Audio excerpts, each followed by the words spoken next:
and provide opportunities for sharing knowledge and experiences about Guyana's extractive sector. Hear from the Minister of Natural Resources, the Honorable Vikram Bharat, Ambassador of the United States of America, Sarah Ann Lynch, and experts in the field. Register now at geitw@padf.org.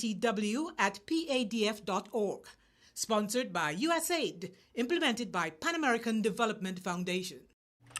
Good evening and welcome to your evening newscast right here on Kaieteur Radio 99.1 and 99.5 FM. I am Joshua Van Slyckman. Let's get to the news in details.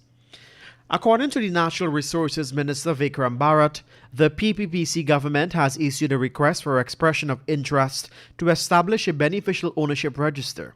He was keen to note that the establishment of the register would be in keeping with the Extractive Industries Transparency Initiative EITI standard.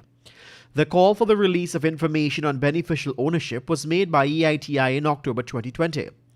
The international body had said it decided to crack down on this global problem since hidden identities in the extractive sectors only help to feed corruption and tax evasion. It also said that people who live in resource-rich countries are at a particular risk of losing out when facing this problem, as extractive assets are too often misallocated for corrupt reasons. Meanwhile, a few weeks ago, the oil industry witnessed three shocking events. ExxonMobil lost 3 board seats due to its weak strategy on climate change. Shareholders voted for Chevron to significantly reduce its carbon footprint, and Shell lost a court case in the Netherlands that will require it to speed up its emission reductions. In the eyes of Chief Analysis and Chairman of Wood Mackenzie Simon Flowers, these events clearly demonstrate that investors will no longer accept the bare minimum from the world's largest oil exporters on climate change.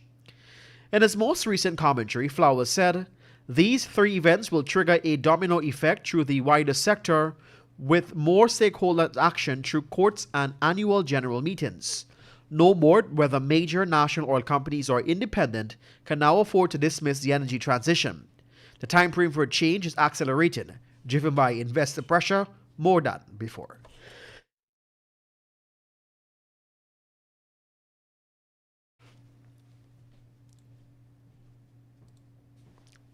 And moving on. The Guyana Police Force and the Guyana Prison Service have launched a manhunt after 2 inmates reportedly escaped from the Lusignan prison yesterday.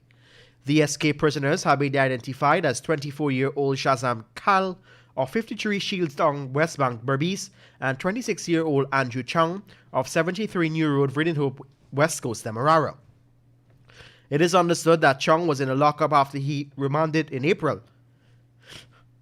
That should be in April of this year, for break and enter and larceny, while Kyle was sentenced to life imprisonment back in 2016. He was found guilty of murdering 19-year-old Shaniza Mohammed, his ex-girlfriend.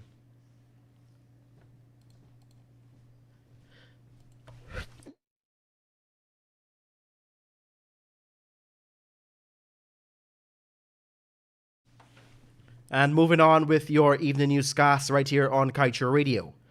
The Ministry of Health yesterday recorded that 5 more persons who tested positive for COVID-19 have died. As a result of this, the country's COVID-19 death toll has moved to 416.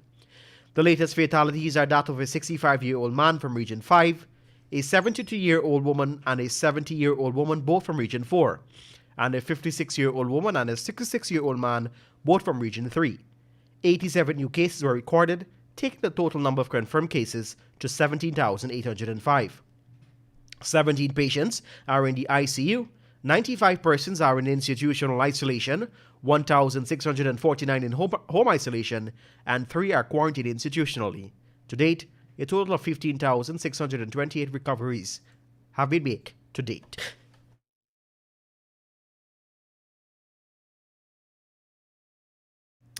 And with that, we've come to the end of your evening newscast right here on Kaieteur Radio 99.1 and 99.5 FM.